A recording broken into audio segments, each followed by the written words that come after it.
நம பார்வதி பதையே அரகர மகாதேவா. தென்னாடுடைய சிவனே போற்றி, எந்நாட்டவர்க்கும் இறைவா போற்றி. ஏகம்பத்துரை எந்தாய் போற்றி, பாகம் பெண்ணுருவானாய் போற்றி. அண்ணாமலையும் அண்ணா போற்றி, கண்ணாரமுதக் கடலே போற்றி. காவாய் கனகத்திரளே போற்றி, கைலை மலையானே போற்றி போற்றி. திருவாக்கும் செய்கருமும் கைகூட்டும் செஞ்சொற்பெருவாக்கும் பீடும் பெருக்கும் உருவாக்கும் ஆதலால் வானோரும் ஆனை முகத்தானை காதலால் கோப்புவர்தம் கை. முருகோட்டந்தரப்பாயும் மும்மதமும் ஊற்றெடுப்ப முறிவில் கோட்டு ஒரு கோட்டு மழகளித்த இரு கோட்டு முதுகளிராவுலவக் காட்டி பருகோட்ட நரைவேட்டு பைங்கோட்டு திணைப்புனத்து பரண்மேற்கொண்டு குறுகோட்டும் பிடைமணந்த குமரகோட்டத் தடிகள் குலத்தாள் போற்றி. உலகெலாம் உணர்ந்து ஓதற்கரியவன் நிலவுலாவிய நீர்மொழிவேணியன் அலகில் சோதியன் அம்பலத்தாடுவான் மலர் சிலம்படி வாழ்த்தி வணங்குவாம். பேயன்ன புறச்சமய பிணக்கு நூல் வழி அனைத்தும் பிழையே என்றி வாயன்மை தெளிந்து சைவ சித்தாந்த நெறி தேறி அதீத வாழ்வில் போயன்மி அஞ்செழுத்தும் திருநீரும் கண்டிகையும் பொருளாக் கொண்ட நாயன்மார் திருக்கூட்டம் பணிந்திரைஞ்சும் பெரும்பேறு நான் பெற்றேனால். நம பார்வதி பதையே அரகர மகாதேவா. பேரன்புமிக்க சிவநேச செல்வர்களே, அப்பர் பெருமான் அருளி செய்த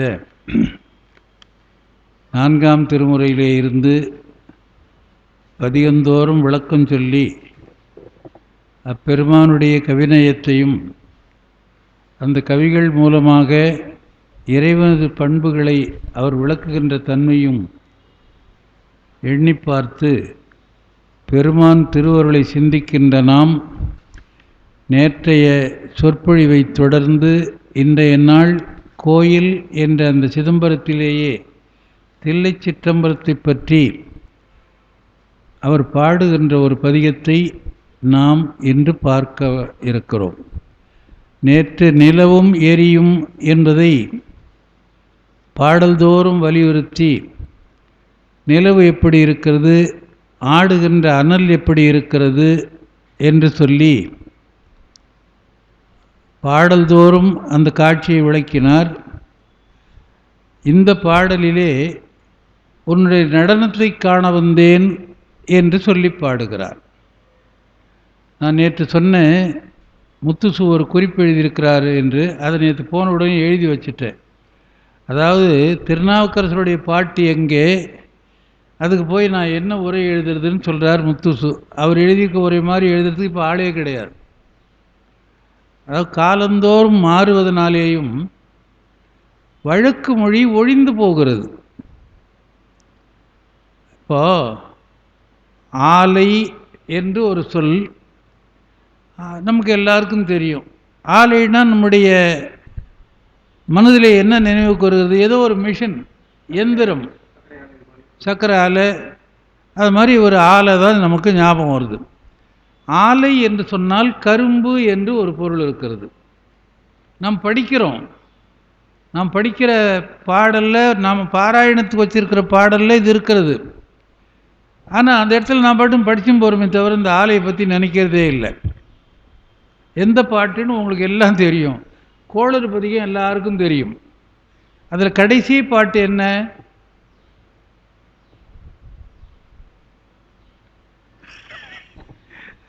அதாவது வாங்க வாங்க, நான் கேட்டேன்னு தவிர நானே மறந்துட்டேன். விளை சென்னல் துண்ணி வளர் செம்மன் எங்கும் நிகழ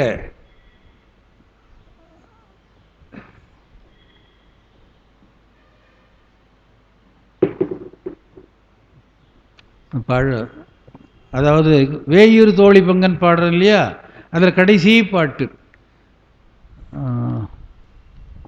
நினச்சிட்டு வந்தேன், அது மறந்து போச்சு. எதையோ பேசிட்டு அது தெரியும். கடைசி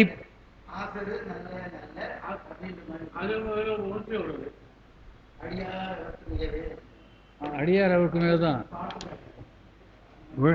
அதாவது சேயுரு ஆளை விளை சென்னல் துண்ணி அப்படின்னு வருது. கரும்பும் சென்னலும் விளைகின்ற இடம் என்று அதில் வருது. ஆலை என்றதற்கு கரும்புன்னு நம்ம அங்கே நினச்சி பார்க்குறது இல்லை. காரணம் என்னன்னா, அது ஏதோ ஒரு சொல்லு மாதிரி தனியாக போயிடுது, வழக்கத்தில் இல்லாததுனால மறந்து போகுது. அந்த மாதிரி முத்துசு உரை எழுதியிருக்கிறார். அவர் என்ன சொல்கிறார்ன்றது அது பாட்டுக்காக சொல்ல வந்தேன். நாவுக்கரசர் நவின்ற திருவருளின் பாவுக்கு அரசு எங்கே? நாவுக்கு அரசர் நவின்ற திருவருளின் பாவுக்கு அரசு எங்கே? பாவுக்கு அரசு, நாவுக்கரசு என்று சொல்லுகிறார். அவர் எதை வச்சு எழுதுகிறார்? அதுக்கு பின்னாலே ஒரு குறிப்பு எழுதுகிறார். சொற்கோவும் தோணிபுற தோன்றலும் என் சுந்தரனும் முற்கோலி வந்திரரே நான் எங்கே நீர் எங்கே மாமரைதான் எங்கேன்னு ஒரு பாட்டு வரும். சொல் கோ என்பதுதான் நாவரசு என்ற குறிப்பை சொல்லுகிறார். நாவுக்கு அரசு எங்கே? நவின்ற திருவருளின் பாவுக்கு அரசு எங்கே? பாவியேன் கூவுக்கு அணுகாத பெம்மான் அருள் எங்கே? அவர் பாடிய பாட்டுக்கு உருகுகின்ற பெருமான் நான் பாடினால் அப்படி உருகுவாரா? அப்படி என்னுடைய பாட்டு எங்கே, அவருடைய பாட்டு எங்கே? எங்கே நுணுகாத என் அறிவுக்கு நேர். எவ்வளோ நுணுக்கமாக உரை எழுதியிருக்கிறார். எனக்கு நுணுக்கமாக எழுத தெரியல, என் அறிவு எங்கே போயிட்டு என்று எழுதுகிறார். அதுபோல் எதுக்கு சொல்ல வரேன்னா, வழக்கத்தில் சொற்கள் மாறிக்கொண்டே வருவதனாலே, ஒவ்வொரு பொருளும் மாறிக்கொண்டே வருவதனாலே, பொருள் இழந்து போவதனாலே நாம் சொற்களுக்கு பொருள் தெரிந்து கொள்ள முடிவதில்லை. இப்போது இங்கே இருக்குதுன்னு சொன்னால் மேலே ஒரு கட்டை இருக்குது, இது காற்றில் ஏடுகள் பறக்காமல் இருக்கிற வெயிட்டுன்னு சொல்கிறோம். நாம் அந்த வெயிட்டு வழக்கம் வந்துருச்சே தவிர இதற்கு பளுத்தாங்கி அப்படின்னு சொல்ல முடியுமா யாராவது? பழைய காலத்தில் எல்லாரும் நடைப்பயணமாக தான் ஒரு ஊரை விட்டு ஊருக்கு போனார்கள். சுமை தாங்கி வைத்திருந்தார். சுமை தாங்கி வைக்கிறது போல புண்ணியம் வேறு எதுவுமே கிடையாது அப்படின்னு அன்றைக்கி சொல்லி வைத்தார்கள். அது எவ்வளோ அழகாக பாருங்கள். தலையில் இருக்கிற சுமையை நேராக அப்படியே இறக்கிடலாம், யாரும் ஆள் இல்லாத அப்படியே ஏற்றி மேலே வச்சுக்கலாம். அந்த சுமை தாங்கி போட்டவர்கள் அது மட்டும் வைக்கல, பக்கத்தில் ஒரு ஆலமரத்தை கண்டிப்பாக வச்சுருப்பாங்க பாருங்கள். இப்போ இல்லை அதெல்லாம். அது பக்கத்தில் ஆலமரம் இருக்கும். சிமெண்ட்டில் சாய்வு திண்ணை கட்டி வச்சுருப்பாங்க. மூட்டையை இறக்கி வச்சுட்டு தலைமையில் சும்மாடுன்னு வச்சுட்டு இருந்தாங்க. அப்போது அதை அப்படி அவுத்து ஒதுரி அதை அப்படி கீழே விரித்து அது மேலேயே படுத்துக்கிட்டு அந்த நிழலில் கொஞ்சம் நேரம் இளைப்பாரிட்டு திரும்ப எழுந்து யாருடைய உதவி வேணாம் மூட்டையை தூக்கி வச்சுன்னு போயின்னே இருப்பாங்க. இன்றைக்கி போய் மூட்டை தூக்கிறதுக்கு, மூட்டை இறக்கிறதுக்கு சுமதாங்கி கட்டி வச்சா, அது பெரிய தர்மம்னு கட்டி வச்சா நம்ம பைத்தியக்காரன்னு சொல்லுவோம். சுமை தாங்கினா என்னன்னே தெரியாத அளவுக்கு ஆகிப்போச்சு. அந்த மாதிரி காலந்தோறும் பொருள்கள் மாறுகிறது. அந்த பொருள் இல்லாத போது பொருளுக்குரிய சொல்லே நமக்கு தெரியாமல் போகுது. அதனால சொற்களுக்கு ஏன் இப்பொழுது பொருள் சொல்ல வேண்டியது இருக்கிறது, பாட்டுக்கு ஏன் அர்த்தம் சொல்லணும் அப்படின்னா, இன்றைக்கு வழக்கு மொழியில் அது என்ன என்பதை தெரிந்து கொள்ள வேண்டியதாக இருக்கிறது. இவர் எழுதியிருக்கிற வழக்கு மொழிக்கு இப்போ இன்னொரு பொருள் சொல்ல வேண்டியதாக அமைந்திருக்கிறது. அப்படி இந்த பாட்டில் மேலே போன பாட்டில் சொன்னது போன பதிகத்தில் நேற்று சொன்னது போல இளம்பிரையையும் அனலாடுவதையும் குறித்து அவர் வணக்கமாங்க இதில் நான் எதற்கு தில்லைக்கு வந்திருக்கிறேன் என்பதை பாடுகிறார். அப்படி பாடுகிற போது ஐயா தேடுறாரு, எனக்கு என்ன ஞாபகம் வருதான்னு பார்க்குறேன். இதே தாங்க கடைசி பாட்டு. தேனமர் பொழில்குழாலை விளை சென்னல் துண்ணி வளர் செம்பொன் எங்கும் நிகழ. பாட்டு எனக்கு முழுசாக வருது பாருங்க. தேனமர் பொழில்குழாலை விளை சென்னல் துண்ணி வளர் செம்பொன் எங்கும் நிகழ. அந்த தேன்ன்றது முதல்ல வரல. நான்முக நாதியாய பிரமாபுரத்து மறைஞான ஞானமுனிவன் தான் ஒரு கோளு நாளும் அடியாரை வந்து நலியாத வண்ணம் உரைசை ஆன சொல் மாலை போதும் அடியார்கள் வானில் அரசாழ்வர் ஆணை நமதே. இந்த ஆணை நமதே தான் நேருவுக்கு செங்கோல் கொடுத்து திருவாவடுதுறையிலேருந்து போய் ராத்திரி 12 மணிக்கு பாட்டு பாடி அந்த செங்கோலை கையில் கொடுத்தாங்க. அந்த வரலாறு உங்களுக்கு தெரிஞ்சிருக்கும். ராஜாவுக்கு செங்கோல், இது ராஜாஜியினுடைய யோசனையில் அவங்க வெள்ளி செங்கோல் 1.5 கோடி ரூபாய் அது அந்த காலத்தில்.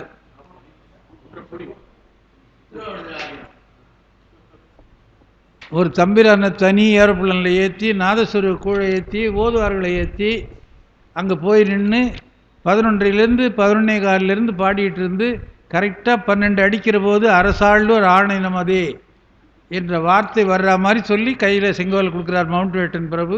நேரு வாங்குறார்.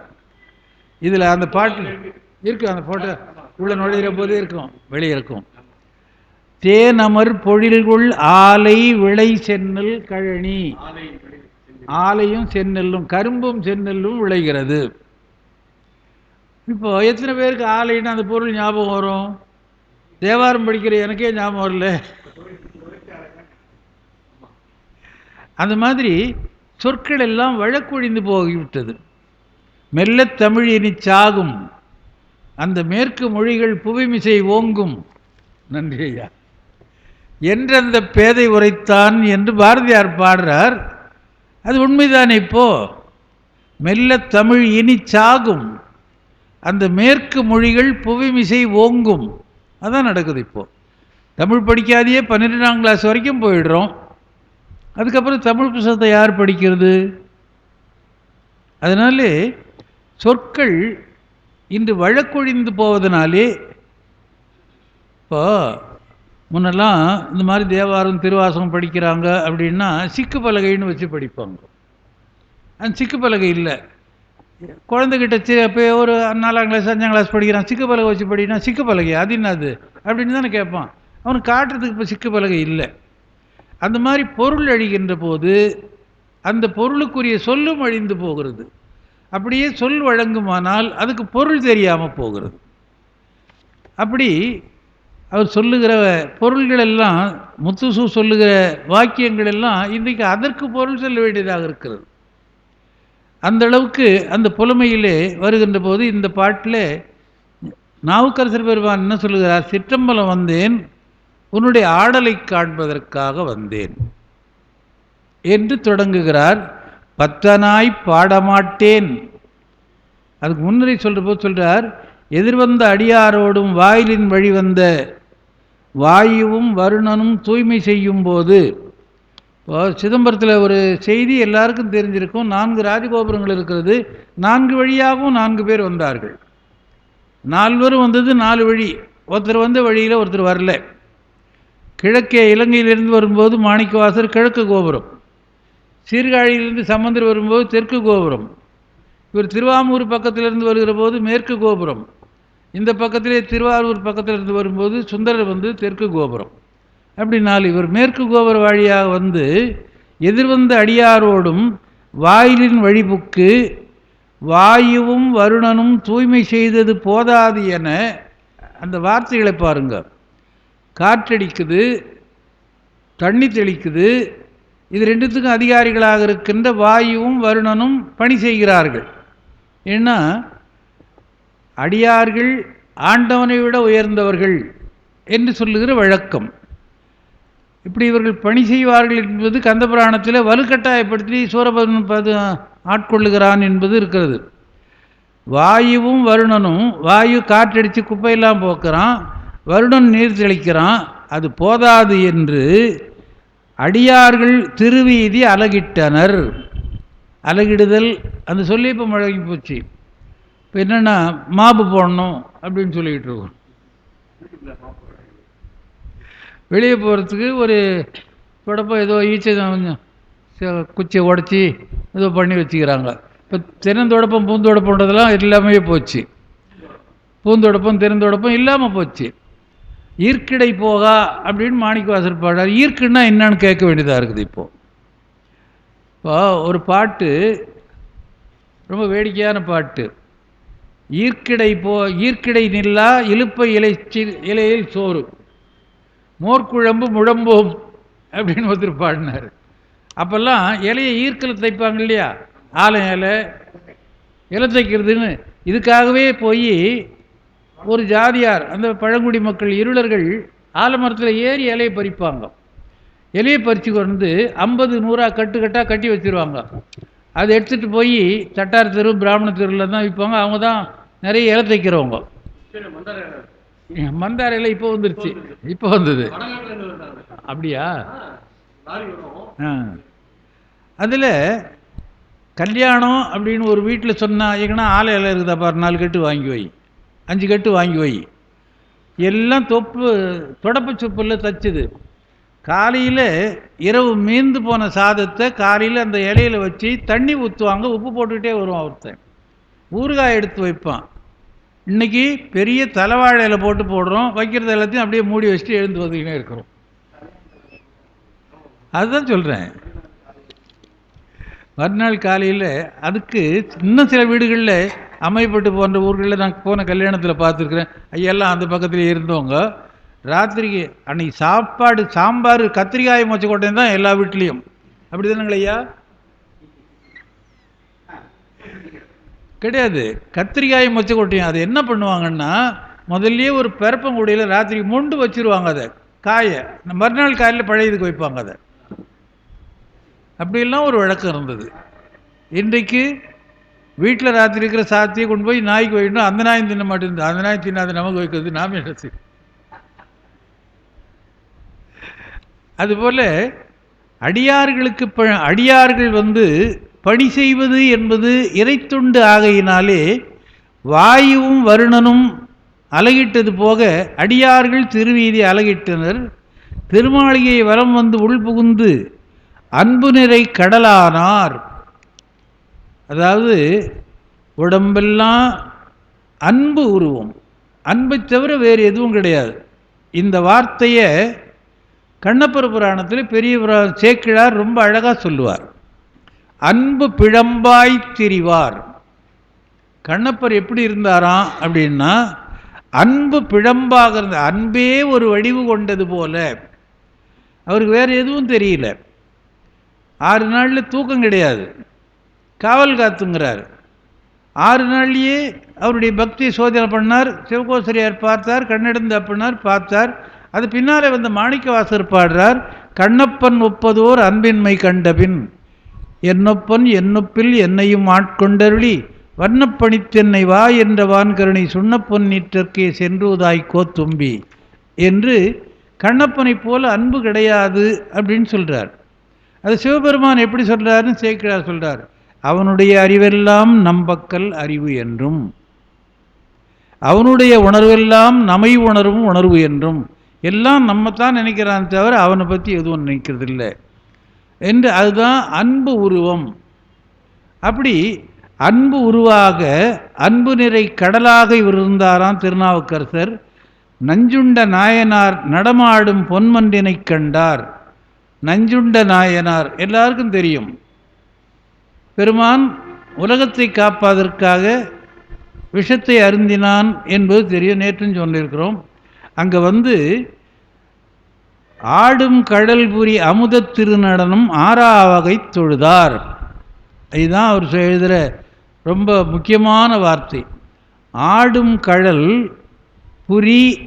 புரிதல்னா செய்தல், ஆடும் கடல் என்றால் கடல் ஒலிக்கின்ற காலடி. அதில் அமுத திருநடம், அமுதம் என்பது உண்டாரை வாழ வைக்கும், இந்த திருநடம் கண்டாரை வாழ வைக்கும். அதனால் அமுத திருநடனம் என்று போடுகிறார். அமுத திருநடம் 6வகை தொழுதார். 6வகை என்றால் அடங்காதபடி. அதாவது ஆசை இருக்கிறதே அது அளவு கிடையாது. அதுதான் தாயுமானவர் பாடினார். ரொம்ப 2 வரியில் சுலபமாக சொல்லிட்டு போயிட்டார் வள்ளுவர். எவ்வளோ பெருசாக தாயுமானவர் சொல்கிறார் பாருங்க. அதாவது ஆசைக்கோர் அளவில்லை, அகிலமெல்லாம் கட்டி ஆளினும் கடல் மீதில் ஆசை செலவே ஆட்சி செலவே நினைப்பர். இந்த 2 வரி போதும். ஆசைக்கோர் அளவில்லை, அகிலமெல்லாம் கட்டி ஆளினும் கடல் மீதில் ஆணை செலவே நினைப்பர். நாடு பூரா வந்து இதுக்கு மேலே என்ன பண்ணுறது, கடலை போய் பிடிச்சிக்குவோம் அப்படின்னு போகிறானாம். அந்த ஆசை இப்போது ஒரு சாக்லேட்டு கொடுங்க எடுத்துக்கோன்னு தட்டோடு நீட்டுறாங்க. நாம் என்ன பண்ணுறோம், ஒன்று எடுக்கிறது பெரும்பாலும் குறைவு. முதல்ல அள்ளிக்குவோம், இல்லாட்டா என் பையனுக்கு ஒன்று பெண்ணுக்கு ஒன்று ஒரு 3 எடுத்து பையில் போட்டுக்குவோம். அவன் இன்னொரு தடவை காட்டினான்னா யாரோ இப்போ எங்கேயோ பார்க்குறவன் தட்டில் கை வச்சு நாம் எடுத்துக்குவோம். இந்த ஆசை அடங்கலை. அது வள்ளுவர் என்ன சொல்கிறார், ஆசையே அப்படித்தான்பா, அதனுடைய இயற்கையே அதுதான். அந்த ஆசையை விட்டு விட்டால் அது அழியாத இன்பத்தை தரும். குறள் என்ன சொல்றார், ஆரா இயற்கை அவா நீப்பின் அந்நிலையே பேரா இயற்கை தரும். அவர் சொல்ற முதல் தொடர் ஆரா இயற்கை அவா. அவா என்பது ஆறுதல் என்றால் நிறைதல், அடங்குதல், போதும் என்று நினைத்தல். அது ஆறாவா, அது அடங்காத ஆசை, நிறையாத ஆசை, பூர்த்தியாகாத ஆசை. அது நீத்து விட்டால், அந்த ஆசையை அகற்றிவிட்டால், ஆறா இயற்கை அவா நீப்பின் அந்நிலையே பேரா இயற்கை தரும், இறைவனோடு கொண்டு போய் சேர்க்கும். அதுதானே ஆசை அருமின்கள், ஆசை அருமின்கள் ஈசனோடாயினும் ஆசை அருமின்கள் என்று சொன்னார்கள். ஒரு பாட்டு அப்படி விரிவாக சிந்திக்கிற போது தெரிஞ்ச கருத்துக்கள் தான். நமக்கு இதெல்லாம் தெரியாதில்லை, நீங்கள்லாம் சொல்லி புதுசாக கேட்க போகிறதில்லை. என்னை விட பெரிய அறிஞர்கள் எல்லாம் சொல்லி இருக்கிறார்கள். ஆனால் நமக்கு மறந்து போகிறது. அது நம்முடைய பழக்கமாக வைத்து கொண்டோம். ஏன்னா சில வீடுகளில் முன்னெல்லாம் சொல்லுவார்கள், கிராமத்தில் 4 மாதத்துக்கு முன்னால் அவங்க வீட்டுக்கு போனேன், ஒரு கத்திரிக்காய் குழம்பு வச்சான், எப்படி இருந்து தெரியுமா, அது மாதிரி எங்கேயுமே சாப்பிடலன்னு 4 மாதத்துக்கு முன்னே சொன்னது செய்ததை இப்போ சொல்லுவான். இன்றைக்கி முந்தா நாள் என்ன டிஃபன்னா தெரியல நமக்கு. ஏன்னா ஒன்றா இருந்தது தானே, அது இன்னும் எவ்வளோ சொல்லியும் போகலாம், அது வேறு நிறைய இருக்கும். அதனால் ஈசனோடாயினும் ஆசை அருமின்கள் என்று சொன்னது தான் திருவள்ளுவர் சுருக்கமாக சொன்னார், பேரா இயற்கை தரும், இறைத்தன்மையை நமக்கு கொடுக்கும் என்று சொன்னார். அதனால் இவர் இன்னும் எப்படி பார்த்தார்னு சொல்கிறார், 6ஆம் வகை தொழுதார். நடனத்தை பார்த்தோம் போகலாம், இது வரைக்கும் 5 நிமிஷம் பார்த்தோம் போதும், 15 நிமிஷம் பார்த்தோம் போதும், 1 மணி நேரமாக பார்க்குறோம் போதும் என்று அவராலே விட்டு விலக முடியவில்லை. அப்படியே பார்த்து கொண்டே இருக்கலாம், ஆடுங்கடல் தரிசித்து கொண்டே இருக்கலாம் என்று நிற்கிறாராம். நிற்கிற போது பாடுகிறார், பக்தனாய் பாட மாட்டேன் பரமனே பரமயோகி எத்தினால் பத்தி செய்கேன்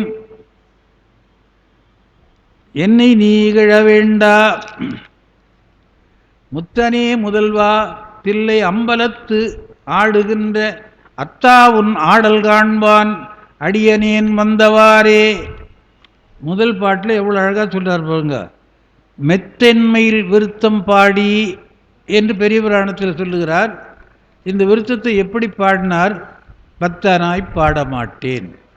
ஏன் இது நியாயமா என்று கேட்டால், அவர் பக்தர் தானே, எல்லாரை காட்டிலும் உயர்ந்த பக்தர் தானே. அவர் சொல்கிறார், பக்தனாய் பாட மாட்டேன். என்னுடைய கருத்து பாட்டிலே இல்லை, ஆட்டத்திலே இருக்கிறது. தூக்கிய திருவடி துணையென நம்பினேன் துரிய நடராஜனே என்று பிற்காலத்திலே பாடினார்கள். ஏன்னா தூக்கிய திருவடி, வளைந்த பாதம், குஞ்சித பாதம் என்று சொல்லுகின்ற வழக்கம் உண்டு. அதற்கு அப்படி பேரே வைக்கிறார்கள், குஞ்சித பாதம். திருவாரூர் ஆதீனத்தில் ஒரு புலவர் இருக்கிறார். அதுதான் நமக்கு முத்தி கொடுப்பது. ஆணவத்தை அழிப்பதற்காக ஒரு பாதம் முயலகனை அழித்து இருக்கிறது. இந்த தூக்கிய திருவடி நமக்கு முத்தி கொடுப்பது ஆகையினாலே அதைத்தான் நான் துணையாக பற்றினேன் என்று பின்னாலே வந்தவர்கள் எல்லாம் பாடினார்கள். அது சொல்லுகிறார், பக்தனாய் பாட மாட்டேன் பரமனே பரமயோகி. பரமன் என்றால் மேலானவன் என்று பொருள், எல்லாருக்கும் முன்னாலே தோன்றியவன் என்று ஒரு பொருள். எல்லாருக்கும் முன்னே தோன்றி முளைத்தானை என்று அப்பர் தாண்டகத்திலே பாடுவார். அப்படி பரமன் அவன் யார் என்றால் பரமயோகி.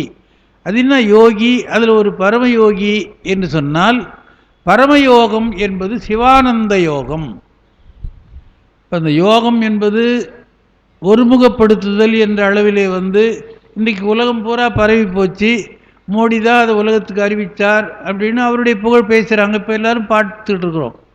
இன்றைக்கு அதெல்லாம் கண்டிப்பாக ஒரு அரை மணி நேரம் செய்யணும், 1 மணி நேரம் செய்யணும், உடல் ஆரோக்கியம், வாழ்வு சிறக்கும், நோய் வராது, இப்படிலாம் சொல்லிக்கிறோம். இப்போ இவர் பாடின போது கிபி 7வது நூற்றாண்டிலே 8வது நூற்றாண்டிலே யார் யோகம் பண்ணியிருந்தாங்க? யாரும் யோகம் பண்ணலை. யோகம்னா என்னான்னு தெரியாது. ஆனால் அவர்கள் செயலை செய்து கொண்டிருந்தார்கள். தெரியாமலேயே அது நடந்து கொண்டிருந்தது. காலையில் எழுந்தது முதல் இரவு தூங்கப் போகிற வரையிலே உழைத்தார்கள். அப்படி உழைத்ததினாலே அந்த உழைப்பு அவருடைய உடம்பு உறுப்புகளை சீராக வைத்து கொண்டிருந்தது. உழைத்ததினாலே படுத்தவுடனே உறங்கினார்கள். இப்போ நாம் என்ன பண்ணுறோம்? தூக்கம் வரல அப்படின்றோம், படுத்துக்கிட்டு உடனே என்ன பார்க்கணும்? டிவி ஆன் பண்ணு, குக்கு வித்து கோமாளி, தலையெழுத்து ஒரு பிராமணன் கறி சமைச்சு போடுறான் அதில். இப்படி எதையாவது ஒன்று பார்த்துட்டு சிந்தனையை நாம் தெளிவற்றதாக ஆக்கி கொண்டு வேறு பொருளை நமக்கு சிந்திக்க தோணலை. ஆனால் நான் அவனை பாடிக்கிட்டு இருக்க மாட்டேன், பாட்டில் பொழுதுபோக்க மாட்டேன், நீ யோகம் புரிகின்றவன் தான் பரமனே பரமயோகி, உன்னை நான் பக்தனாய் பாட மாட்டேன், பக்தி செய்து அந்த பக்தியினுடைய விளைவாக உன்னை பாடி புகழ மாட்டேன். எத்தினால் பக்தி செய்கிறேன்? நான் ஏன் உன்னை பக்தி பண்ணணும்? எதனால் செய்கிறது? அப்படி செய்கிறதானா? என்னை நீ இகழ வேண்டா, இவன் பக்தி இல்லாதவன் என்று இகழாதே. பக்திக்கு மேலான நிலையிலே கொண்டு போய் சேர்க்கின்ற முத்தியை காட்டுகின்றவன் திருவடியை பார்க்க வந்திருக்கிறேன். அதனாலே பக்தியாக இருந்துதான் பத்தியாய் நினைந்து பரவுவார் தமக்கு பரவதம் அளித்தருளும் செல்வனே அப்படின்லாம் பாடுறாங்க. அந்த பக்தி இருக்குமானால் பாடல் ஆடல் முதலியவற்றிலே மனம் செல்லும், கருத்து வேறு வகையிலே செல்லும். இறைவனுடைய கருத்தாக இருந்தாலும் அதை காட்டிலும் எளிய வழியாக இந்த பக்கத்திலே போகலாம் என்று சொல்லி பாடுறார்.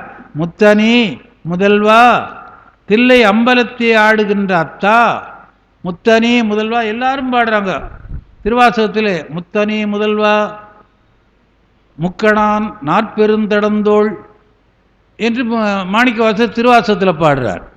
அந்த முத்தன் முதல்வன் அத்தன் என்ற வார்த்தை எல்லாருடைய வாக்கிலே இருந்தும் வரும். காரணம் என்ன என்று சொன்னால், முத்தியை அளிக்கிறவன் வேறு யாரும் கிடையாது. சிவனாலால் முத்தியில் சேர்ப்பவர் இல்லை என்று நமக்கு திருமுறை சொல்லுகிறது.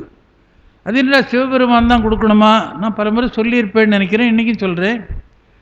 மற்றவர்களெல்லாம் பிறந்து இறந்து பிறந்து இறந்து வாழ்க்கையிலே இருக்கிறவர்கள். அப்படி பிறந்து இறந்து போகிறவர்களாலே இரவாத நிலையை உண்டு பண்ண முடியாது. பிறவாத நிலை யாருக்கு இருக்கிறதோ அவன்தான் நமக்கு பிறவாத நிலையை கொடுப்பான்.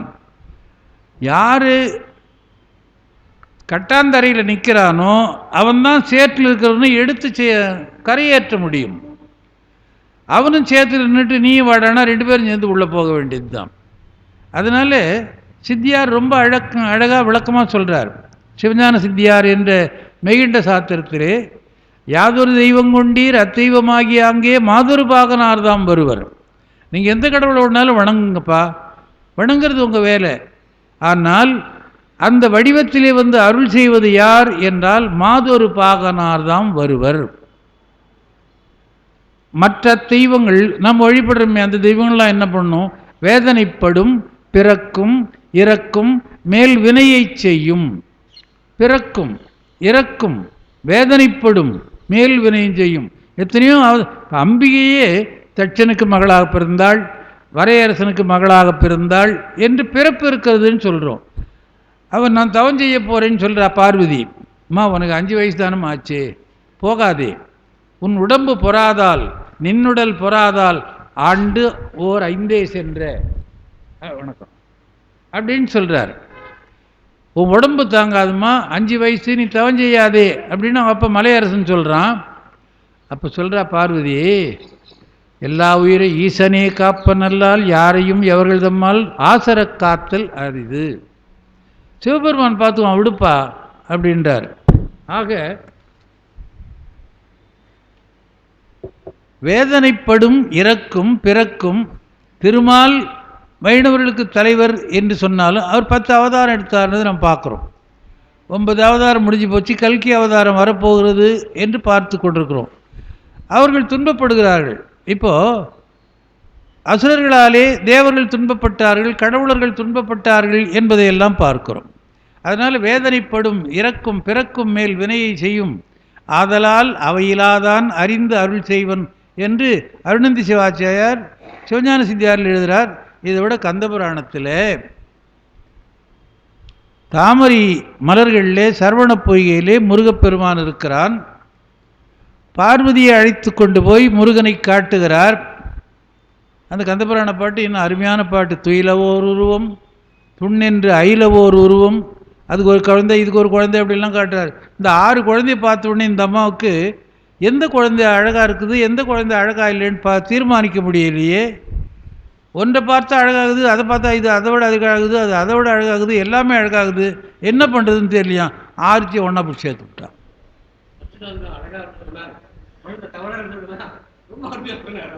அப்படியா?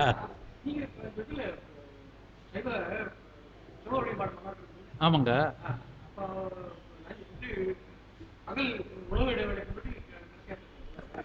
நான் அங்கே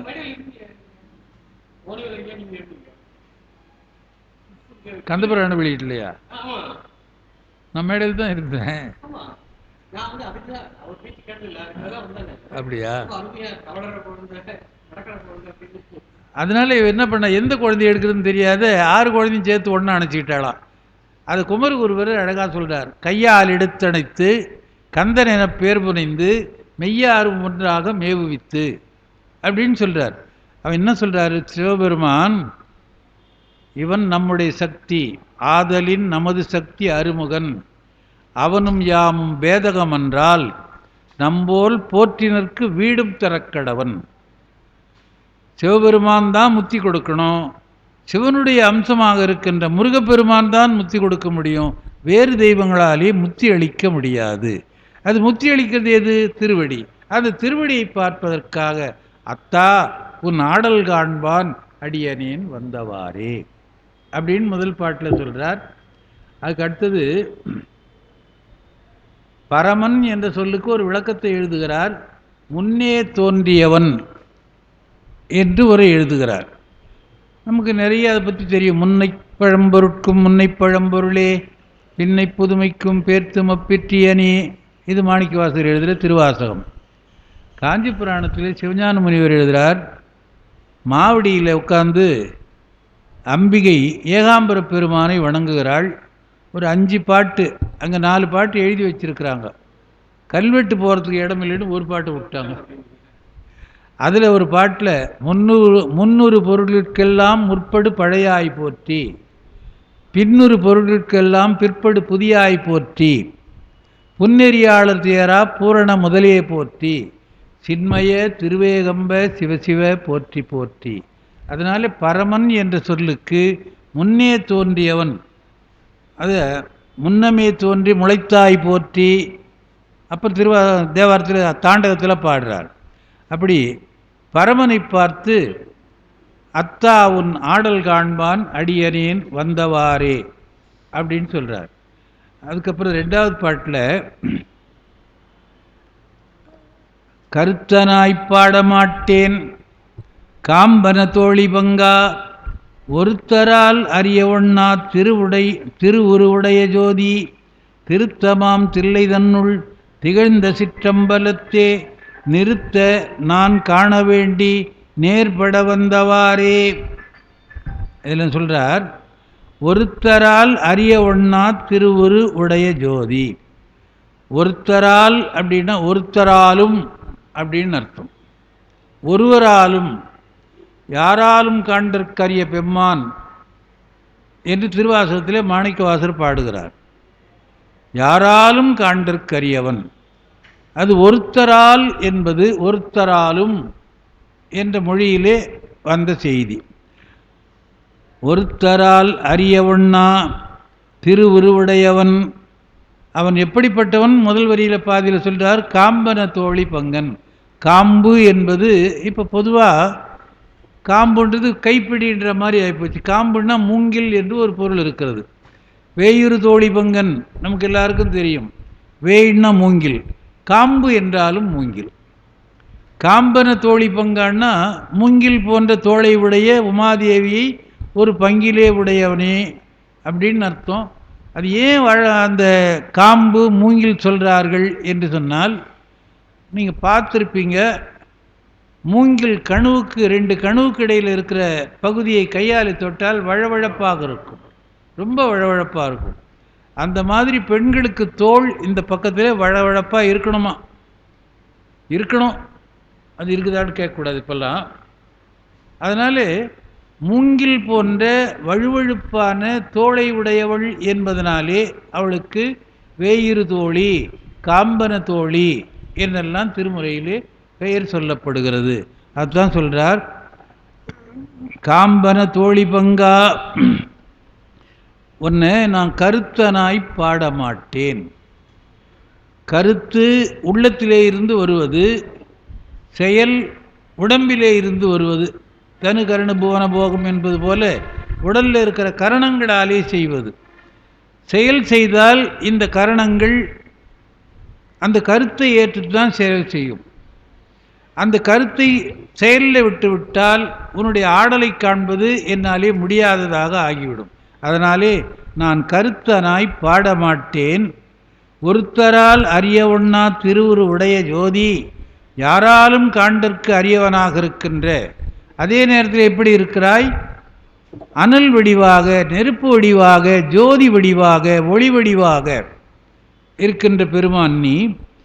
ஒருத்தரால் அறியவொண்ணா திருவுருவுடைய ஜோதி, திருத்தமாம் தில்லை தன்னுள் திகழ்ந்த சிற்றம்பலத்தே நிறுத்த நான் காண வேண்டி நேர்பட வந்தவாறே. திருத்தமாம் தில்லை என்று சொல்லுகிறார். திருத்தம் என்று சொன்னால் குறையில்லாதது என்று ஒரு பொருள். இந்த நோட்டை திருத்திட்டியா அப்படின்னு கேட்குறோம். அதில் இருக்கிற பிழையை போக்கி விட்டாயா, பிழையை பார்த்தாயா? நான் பார்த்துட்டேன், எல்லாம் சரியாக இருக்கிறது.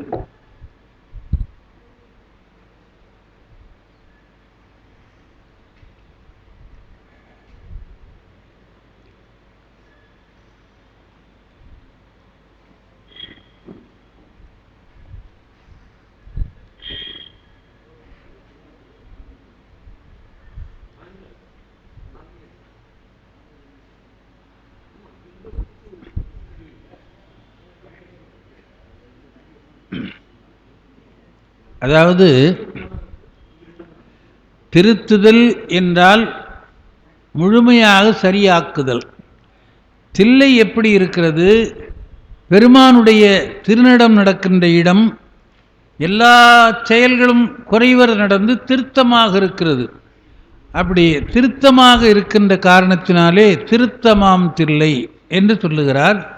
திருத்தமாம் தில்லை தன்னுள் திகழ்ந்த சிற்றம்பலத்தே விளங்கி இருக்கின்ற சித்தம்பரமாகிய அறிவு வடிவாகிய சபையிலே நிறுத்த, நிறுத்தன், நிறுத்தம் என்றால் நடனம், நிறுத்தன் என்றால் நடனம் செய்பவன், நிறுத்த என்பது விழி. விழின்னா கூப்பிடுறது. 8ஆம் வேற்றுமை விழிவேற்றுமை என்று இலக்கணம் சொல்கிற வழக்கம் உண்டு. 8ஆம் வேற்றுமை எது, படற்கையோரை தன்முகமாக தான் அழைப்பதுவே என்பது நன்னூல் இலக்கணம். இப்போ கண்ணன் அப்படின்னு பேர் இருக்குது, நாம் கூப்பிடுற போது கண்ணா அப்படின்னு சொல்கிறோம். அதில் வேறு எந்த உருவும் சேர்றதில்லை, பெயர் மாற்றமடையும் அழைக்கிறது போல. படற்கையோரை, தன்மை முன்னிலை படற்கைன்னு 3 இடம் சொல்லியிருக்கிறார்கள். அது எல்லா ஒரு இடமாக தான் இருக்குது. இப்போது தன்மை என்றால் தான், முன்னிலை என்றால் முன்னே இருப்பவர்கள், படற்கை என்றால் தள்ளி இருப்பவர்கள், எங்கோ இருக்கிறவர்கள். முன்னே இருக்கிறவங்கள வாப்பா அப்படின்னு கூப்பிடலாம், கிட்டவா அப்படின்னு நேர பார்த்துடலாம். எங்கேயோ இருக்கிறவங்கள பேரை சொல்லித்தான் கூப்பிடணும், இல்லை ஏதாவது ஒரு அடையாளத்தை சொல்லி கூப்பிடணும். தெரில, பொருள் விற்று போனால் அந்த பொருள் சொல்லி கூப்பிடுவாங்க. தொடப்பம் வைக்கிறவனை எப்படி கூப்பிடுறது?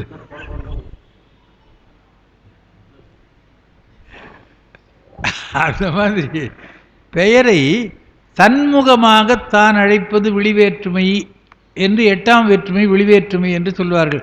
1 முதல் 8 வரைக்கும் அது இலக்கணத்தில் சொல்லியிருக்கிறோம். இலக்கணம் இப்போல்லாம் இருக்குதான்னு தெரியல. அது வேறு கதை. ஒரு வேலை பண்ணியிருக்கிறாங்க, செல்ஃபோன் பள்ளிக்கூடத்துக்கு எடுத்தாராது அப்படின்னு சொல்லியிருக்கிறாங்க.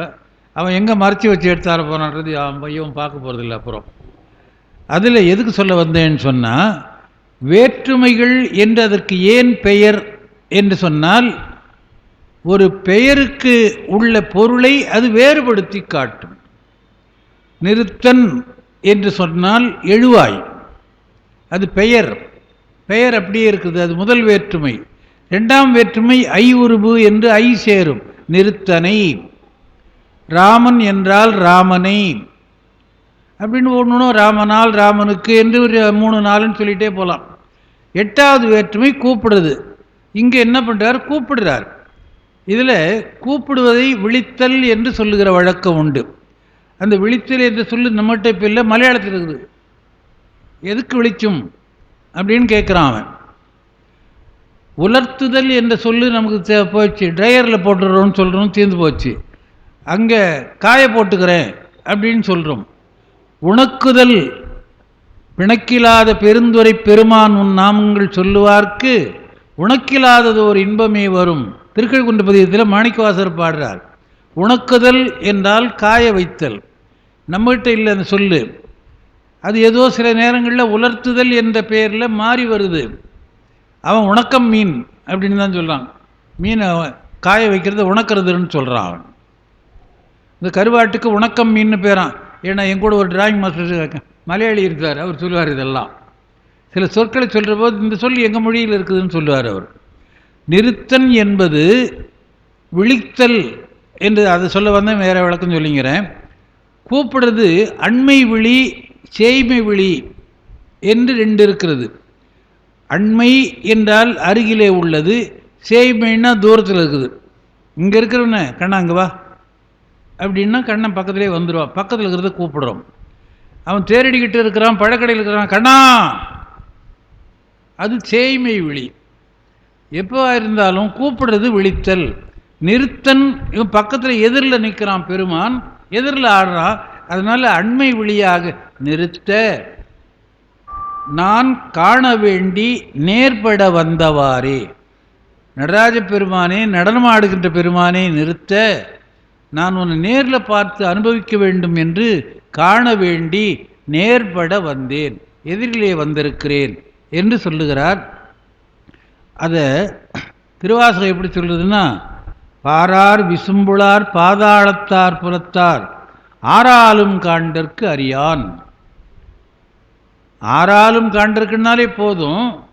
ஒருவேளை மண்ணுலகத்தில் இருக்கிறவங்க தான் பார்க்கலையோ, தேவலோகத்தில் இருக்கிறவங்க பார்த்துருப்பாங்களா, பாதாள உலகத்திலிருந்து பார்த்துருப்பாங்களா என்ற எண்ணம் வரக்கூடாது என்றது போல மணிவாசகர் சொல்லுகிறார்.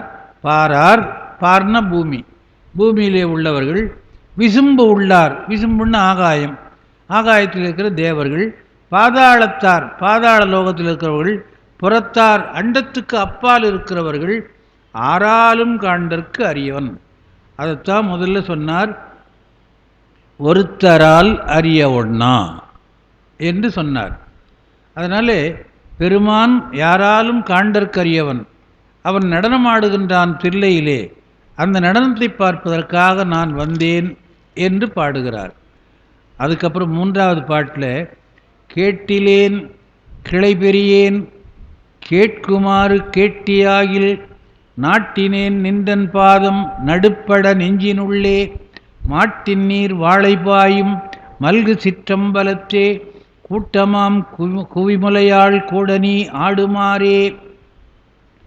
கேட்டிலேன் கிளை பிரியேன், இதற்கு முன்னாலே நான் கேட்டதில்லை, அதை விரிவாக நான் சிந்திக்க மாட்டேன்.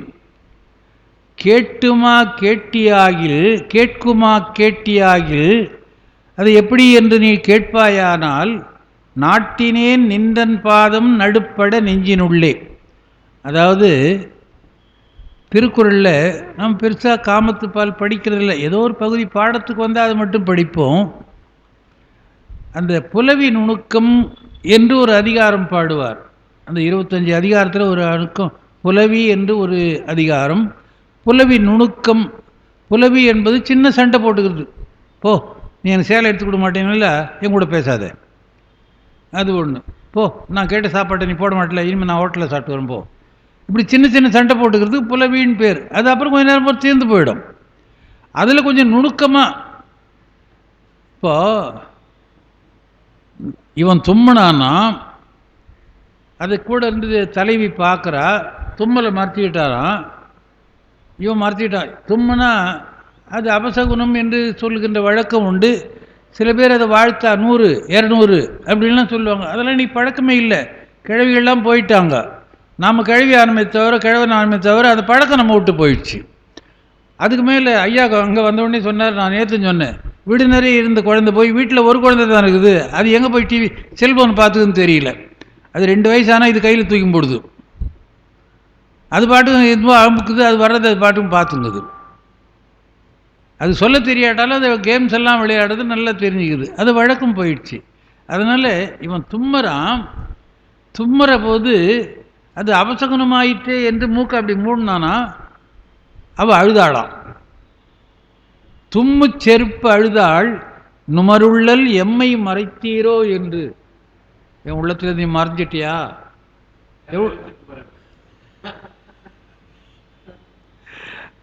அதாவது இம்மை பிரியலம் என்றேனா கண்ணீரை நீர் கொண்டனள். அது ஒரு குறள் புலவி நுணுக்கத்தில். பார், நான் உன்னை பிரியவே மாட்டேன், இந்த பிறப்பில் பிரியவே மாட்டேன் அப்படின்னு ஒன்று. அப்போ அடுத்த பிறப்பில் இப்படி புலவி நுணுக்கம்னு எவ்வளோ அறிவோடு எழுதியிருக்கிறார் ஒரு குறள். நாம் ஏதோ 2 குறளை தெரிஞ்சு வச்சுக்கின்னு வள்ளுவன் சொன்னான் அப்படிங்கிறோம். அந்த மாதிரி இவர் சொல்லுகிறார், அதாவது சிந்தையை மாற்றுகின்ற நிலை வரக்கூடாது. அதனாலே பெருமாட்டியோடு நீ ஆடுகின்ற ஆட்டத்தை பார்க்க வந்ததினாலே நான் எதையும் கேட்கவில்லை. அது எந்த இடத்துல வந்து கேட்குறேன்னு தெரியுமா? மாட்டிற் நீர் வாழை பாயும் மல்கு சிற்றம்பலத்தே. ஒரு அருமையான சொல். முன்ன ஆலை என்றால் கரும்பு என்று சொன்னது போல மாடு என்றால் பொன் என்று ஒரு அர்த்தம் இருக்கிறது. மாடு என்ற சொல்லுக்கு பொன் என்று பொருள். இதில் 2 விதமாக பொருள் எழுதுகிறார் முத்துசு. மாட்டின் நீர் வாழைப்பாயும் மல்கு சிற்றம்பலம் என்று சொல்லுகிற போது இந்த மாட்டை தனியாக விட்டுட்டு நீரில் வாழைப்பாயும், வயல்களில் வாழை மீன் இருக்கும், ஏரி குளத்தில் வாழை மீன் இருக்கும், நீர் வளம் இருந்தால் தான் இருக்கும். அதில் இன்னும் நுணுக்கமான உரை என்ன எழுதுகிறார்? மாடு என்றால் பொண்ணு, ஆசை என்றால் கூட பொண்ணுன்னு அர்த்தம் இருக்குது. இந்த பொண்ணில், இந்த தண்ணீரில் வாழை மீன் பாயிற போது அது அப்படி திரும்பும். அதை நம்ம இப்போ குளத்தில் போய் பார்த்தா தான் தெரியும், குளம்லாம் எங்கே போச்சுன்னு தெரியல. அது மின்னும், அந்த சூரிய ஒளி பட்டு மின்னும். இப்போ நம்ம ஓரளவுக்கு வீட்டில் அந்த தொட்டி வச்சுக்கிறதுலே பார்க்குறோம். அது அந்த மீன் திரும்புகிற போது ஒளி வீசுறது. அப்படி ஒளி வீசுகின்ற வாழை மீன்கள் இருக்கிறது. இப்போது இயற்கையை தெரிந்தவர்கள் இதையெல்லாம் என்னென்ன மீன் வகை இருக்கிறதுன்னு தேவாரத்தில் பாட்டு வருது. இவங்களாம் சாப்பிட்டு பார்த்தா இந்த மீனை தெரிஞ்சுக்கிட்டாங்க. இப்போ நாம் கேட்டு பார்த்து தெரிஞ்சுக்கிறோம்ல, வாழை மீனுக்கும் விலங்கு மீனுக்கும் கல்யாணம்னு பாட்டு பாடுறாங்க. அந்த மாதிரி அந்த நீர் வளம் எப்படி வாழை குதிகொள்ளுகிறது என்று சொன்ன எல்லாரும் பாடுறாங்க. திருநாவுக்கரசர் இல்லை, சுந்தரர் இல்லை, மாணிக்கவாசர் இல்லை, சம்பந்தர் இல்லை, கம்பரும் பாடுறார். எல்லாரும் மோட்டு நீர் வாவி புக, மோட்டெருமை வாவி புக முட்டு வரால் கன்றென்று வீட்டெறியும் பால் சொரியும் அயோத்தி அப்படின்னு பாடுறார். அந்த நகரத்தை பற்றி சிறப்பு பாடுற போது, மோட்டெருமை வாவி புக, உயர்ந்த மாடு, பெரிய எருமை, வாவின்னா குளம், குளத்தில் போய் அதான் தண்ணியில் இருக்கிறதே இதுக்கு ரொம்ப பிரியமாச்சே. இப்போ தண்ணியே பார்க்குறது இல்லை, எங்கே இருக்குதுன்னு தெரியல. போரில் அது எங்கே தண்ணி குடிக்க போகுது. இப்போ மோட்டெருமை வாவி புக, வாவின்னா குளம், குளத்தில் புக அந்த மீன், தண்ணியில் இருக்கிற மீன் வந்து எகிரி குதிக்குதான். எகிரி குதிக்கிற போது அது மடியில் பட்டுதான். இந்த மடியில் பட்ட உடனே அது முட்டுகின்ற வராலை கன்று என்று அப்படியே கண்ணுடி தான் பால் குடிக்கணும்னு மடியில் முற்றாவுழுது அப்படின்னு கரைக்கு ஏறுதான். அப்படி நடந்துக்கிட்டே போகுது, வழியேற பால் சொரிஞ்சிக்கிட்டே போதான். பார்த்த கஷ்டமெல்லாம் வைக்கிறதே இல்லை, மிஷின் போட்டு கறந்து போடுறாங்க. அதனால் எதுக்கு சொல்ல வரேன்னா, இந்த இயற்கை வளம் பாடுகின்ற போது என்னென்ன மீன் வகை இருக்கிறது என்பதையெல்லாம் பாடுகிறார்கள். அது எங்கே அவங்க போய் பார்த்து இதெல்லாம் என்ன மீனுன்னு யாருன்னா கேட்டாங்களா என்று சொன்னால் அவர்களுடைய இயற்கை அறிவு அது. அதனால் அது சொல்கிறாருங்க, மாட்டின் நீர் வாழை பாயும், மின்னுகின்ற வாழை நீர் பாய்கின்ற வயல்களை உடைய மல்கு சிற்றம்பலத்தே, விளங்கி தோன்றுகின்ற சிற்றம்பலமாகிய சிதாகாசத்திலே கூட்டமாம் குவிமுலையாள் கூட நீ ஆடுமாறே, உமாதேவி ஆடு நீ ஆடுகின்றதை நான் நேராக பார்க்க வந்தேன் என்று சொல்லுகிறார். அதாவது சொல்லுகிற போது மனத்திலே நிற்க வேண்டும். அப்படி சொல்லுகின்ற வாய்ப்பு எனக்கு இருக்கிறது, அதனால் சொல்லாமல் அது இருக்க போதுன்னு சொல்லி நான் மனசில் நிறுத்தியிருக்கிறேன்னு சொல்கிறார். எங்கே மனசில் நிறுத்தியிருக்கிறார் என்று சொன்னால், நின்றன் பாதம் நடுப்பட நெஞ்சினுள்ளே வைத்திருக்கிறேன். நேராக என் உள்ளத்தின் உள்ளே இருக்கிறான். என் உள்ளத்தின் உள்ளே உன்னுடைய திருவடியை மனத்திலே வைத்திருக்கிறேன். உள்ளத்துக்குள்ளே இருக்கின்ற கருத்து மாறக்கூடாது என்பதனாலே காண்பதே கருத்தாய் வந்து நின்று நான் கருத்தனாய் பாடமாட்டேன், பாடாமல் உன்னுடைய ஆட்டத்தை பார்க்கிறேன் என்று சொல்லுகிறார். அதற்கு அடுத்தது, சிந்தையை திகைப்பியாதே செறிவுடை அடிமை செய்ய எந்தை நீ அருளி செய்யாய் யாது நான் செய்வதென்னே, செந்தியார் வேள்விவோவா தில்லை சிற்றம்பலத்தே அந்தியும் பகலும் ஆட அடியினை அலசும் கொல்லோ. சிந்தையை திகைப்பியாதே செறிவுடை அடிமை செய்ய. சிந்தையை திகைப்பித்தல் என்றால் மாற்றுதல். திகைச்சு போயிட்டேன், என்ன செய்யறதுன்னே புரியல, ஒரே திகப்பா போச்சு அப்படின்னு சொல்கிறோம். முன்னெல்லாம் கிராமத்தில் சொல்லுவார்கள், நடந்து போகிற போது செடிகள் தானாக வளர்ந்துருக்கும். ஏறக்குறைய ஒத்தையடி பாதையில் தான் அப்போல்லாம் போவார்கள், கால்நடை. பாரு, மனிதனுக்கு மட்டும்தான் காலில் நடந்தால் அந்த பாதை தெரியும். எவ்வளோ பசுக்கள் எருதுகள் ஆடு மாடு போகுது, அது போகிறது எங்கேயோ அடி வச்ச தெரியுதா? நாம் நடந்து போய் பின்னால் 4 பேர் நடந்தால் அது அப்படியே எல்லா செடியும் போயிடும். நடப்பாதை ஒத்தையடி பாதை, அவ்வளோ சூடு, அவ்வளோ விஷம் உள்ளகிறது. அந்த வழியில் போகிற போது தப்பி தவறி காலை பக்கத்தில் வச்சுட்டா இல்லைங்க, திகைப்பூண்டுன்னு ஒரு செடியை பொருந்திருக்குது. என்னடா திகைப்பூண்டு மிரிச்சாமல் இருக்கிறேன்னு எங்கள் அம்மா எத்தனை தடவை கேட்டிருக்காங்க என்ன. அந்த பூண்டு எப்படி இருக்கிறதுன்னு காட்டி இருக்கிறார்கள். இப்போ வயலும் கிடையாது, நடக்கிறதும் கிடையாது, திகைப்பூண்டை மிரிக்கிறதும் கிடையாது. திகைப்பூண்டுன்னு பேர். மிரிச்சிட்டா என்ன செய்யணும்னு தோணாதான், அதான் திகைத்து போதல்.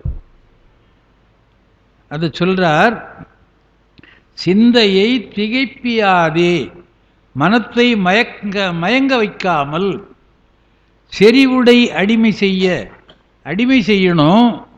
அந்த அடிமை எப்படி இருக்கணும்னா செறிவுடை அடிமை. செறிவுடை அடிமைன்னா அதிலேயே ஊறி இருக்கின்ற அடிமைத்தனம். எது வந்தாலும் கலங்காத சிந்தையோடு அந்த அடிமை தொழில் செய்வது. எங்க செறிவூட்டப்பட்டதுன்னா நல்லா சேர்க்கப்பட்டது தானே, அது மாதிரி அழுத்தமாக சேர்க்கப்படுவது. செறிவுடை அடிமை செய்ய எந்தை நீயே அருளி செய்யாய் யாது நான் செய்வதென்னே. ஒன்றி இருந்து நினைமின்கள்னு பாடுறார் இல்லையா, நான் செறிவோடு இருக்கணும்னு நினைக்கிறேன், நீ அருள் செய்யலை, நான் என்ன செய்வேன். செந்தியார் வேள்வி ஓவா தில்லை சிற்றம்பலத்தே அந்தியும் பகலும் ஆட அடியினை அலசும் கொல்லோ. செந்தியார் வேள்வி, செந்தியார் என்று வர வேண்டும். அது எதுகை நோக்கி செந்தி அந்தி என்று வந்தது, அதனால் அது செந்தின்னு நாம் படிச்சுக்கணும். செந்தி ஆர் ஓல்வி. செந்தி ஆர்னா நிரம்பி இருத்தல். ஆறாய் இயற்கை முதல்ல சொன்ன அடங்காத ஆசை, ஆறுதல்னா அடங்குதல், ஆறாவதுன்னா அடங்காதது. செந்தி ஆர் அப்படின்னா இந்த இடத்துல நிறைந்தன்னு அர்த்தம். வேள்வி ஓவா, நாள்தோறும் வீட்டில் வேள்வி செய்கிறவர்கள் இருக்கிறார்கள். இன்றைக்கும் சில பேர் இருக்கிறார்கள். வடநாட்டில் அது நிறைய அதிகம்னா 2 1 தான். நிறைய வார்த்தை அப்படி வருது. அதாவது வடநாட்டு பேரெல்லாம் நம்ம பார்த்துருக்குறோம். திரிவேதி, துவிவேதி, சதுர்வேதி, இவர்களெல்லாம் 4 வேதம் சொல்லி யாகம் பண்ணுறவங்க, 3 வேதம் சொல்லி யாகம் பண்ணுறவங்க, 2 வேதம் சொல்லி யாகம் பண்ணுறவங்க. இவங்களாம் வீட்டில் நிச்சயம் யாகம் செய்கிறவர்கள், அந்த குடும்பத்தில் வந்தவர்கள், இவங்க செய்கிறாங்களோ இல்லையோ அந்த மரபிலே வந்தவர்கள். வாஜ்பேயம் என்று ஒரு யாகம் இருக்குது, அதில் வந்தவர் தான் வாஜ்பாய். அது மாதிரி அது வடநாட்டில் இன்றைக்கும் அவன் அழுகு துணி கட்டிங்கிறானோ இல்லையோ இந்த யாகத்தை செய்கிறவங்க இருக்கிறாங்க. வேடிக்கையாக ஒரு கதை சொல்லுவாங்க. ஒரு ஆடு ஒரு இடத்துல கட்டப்பட்டு அந்த ஆட்டினுடைய பிழுக்கையிலேயும் மூத்திரத்திலேயும் அது அங்கேயே புரண்டுட்டு இருக்குதான். கிட்ட போகிறதுக்கு மூக்கை துடைக்குது, அந்த வாசனை, கிட்ட போக முடியல. ஒருத்தன் பந்தயம் வச்சானா, அந்த ஆட்டை கட்டி விடுறேன், கிட்ட போய் அந்த அவுத்துக்குன்னு வர்றவனுக்கு 100 ரூபா கொடுக்குறேன் நானாம். கேரளாக்காரன் முதல்ல போனான், 5 அடி போனானா, என்னால் முடியாதுன்னு வந்துட்டானா.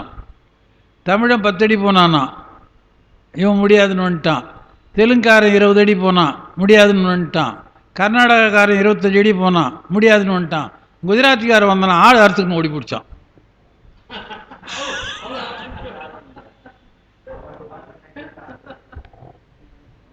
அவனுடைய நாட்டத்தை அதால போடு.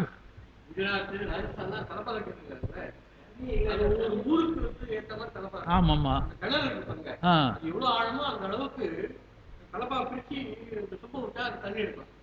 அப்படியா? இது இது ஒரு பெரிய செய்தி தான். ஓ, அது மாதிரி அவனை பார்த்த உடனே அவன் அழுக்கு தாழலை அப்படின்னு இது ஓடி பிடிச்சான். அதனால் வேள்வி ஓம்புகிறவர்கள் வடநாட்டிலே இன்னும் இருக்கிறார், தமிழ்நாட்டிலே இருக்கிறார்கள். கோயிலுக்கு போனால் காலையிலே வேள்வி செய்து விட்டு தான் பள்ளியறை பூஜைக்கு அப்புறம் மற்றதை செய்கிறது என்ற வழக்கம் இன்றைக்கு நம்ம காஞ்சிபுரத்திலே இருக்கிறது. அது மாதிரி செந்தியார் வேள்வி ஓவா யாகம் செய்வதை தவிர்க்காத தில்லை சிற்றம்பலத்தே அந்தியும் பகலும் ஆட. அந்தி பகல் என்பது பல வகையிலே பொருள் கொள்ளப்படுகிறது. அடியினை அலசும் கொல்லோ, நீ அந்தியும் பகலும் ஆடிக்கொண்டிருக்கிறாய், இரவும் பகலும் என்று ஒரு பொருள். அலசும் கொல்லோன்னா வருந்தும் கொல்லோ, உனக்கு வருத்தம் வருமா, நீ ஓயாமல் ஆடிக்கொண்டிருக்கிறாயே, உன்னுடைய கால்கள் வருந்துமா என்று கேள்வி. அந்தி சந்தி என்று ஒரு வழக்கு இருக்கிறது, அது காலை மாலை என்று சொல்லுகிறோம். அந்தியும் நண்பகலும் 5 பதம் சொல்லி நமக்கு தேவாரத்தில் பாடுறாரு இல்லையா, நம்சாய பதியத்தில். அந்தியும் ஞானசம்பந்தர் பாட்டு, அந்தியும் நண்பகலும் 5 பதம் சொல்லி. நமசிவாய என்ற 5 எழுத்து மந்திரத்தை ஒவ்வொரு எழுத்துக்கும் பொருள் இருக்கிறதுனாலே, பொருள் இருந்தால் அதுக்கு பதம்னு பேர். நா என்றால் ஆணவ மலம், அதெல்லாம் மா என்றால் மறைப்பு சக்தி, வா என்றால் சக்தி, அதெல்லாம் சொல்கிறோமே, அதுக்கு அர்த்தம் இருக்கிறதுனால அந்தியும் நண்பகலும் 5 பதம் சொல்லி என்பதனாலே அந்தி நண்பகல் என்பது இரவும் பகலும் என்ற பொருளில் வருகிறது. சில இடங்களில் அந்தி மந்தாரை என்கிற போது மாலையிலே மலருவது, அதான் அந்தி மந்தாரை என்று சொல்கிறோம்.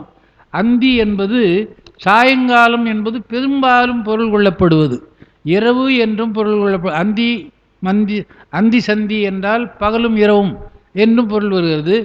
நம்ம இறைவன் பிரதோஷ காலத்திலே இடபத்தினுடைய கொம்புகளுக்கு இடையிலே நடனமாடி காட்டினான் என்று சொல்லுகிறோம். அந்த தாண்டவத்துக்கு என்ன பெயர் என்று ஒரு பெயர் சொல்லி இருக்கிறார்கள், உங்கள் நினைவில் இருக்கிறதா?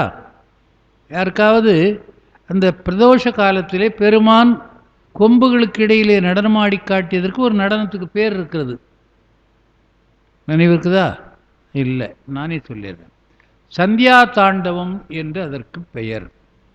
பெயர் கேள்விப்பட்டுக்கிறோமா? சந்தியா தாண்டவம்.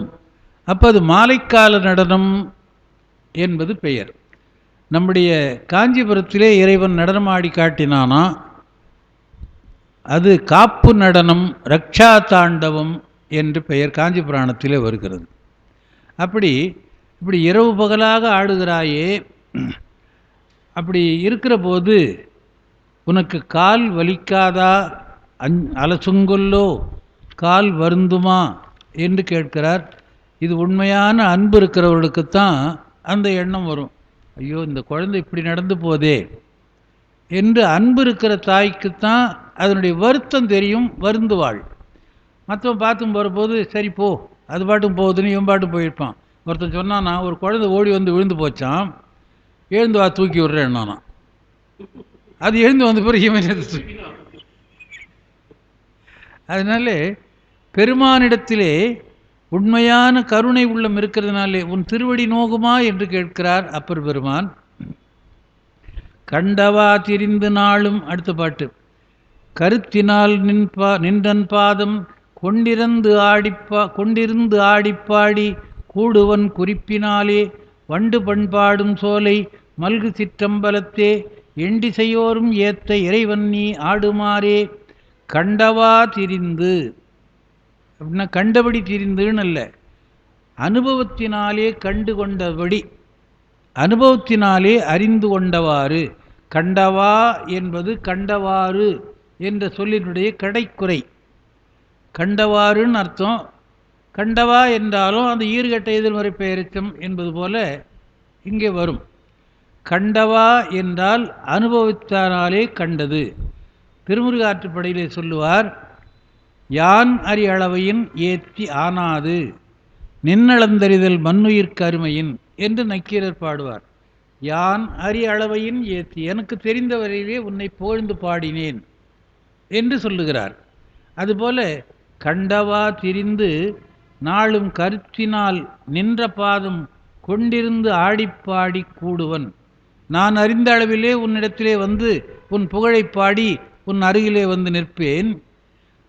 கூடுவன் குறிப்பினாலே, உன்னுடைய குறிப்பு என்ன, உன்னுடைய நினைவு என்ன என்பதை என் மனத்தினாலே சிந்தித்து உன்னிடத்திலே வந்து சேருவேன்.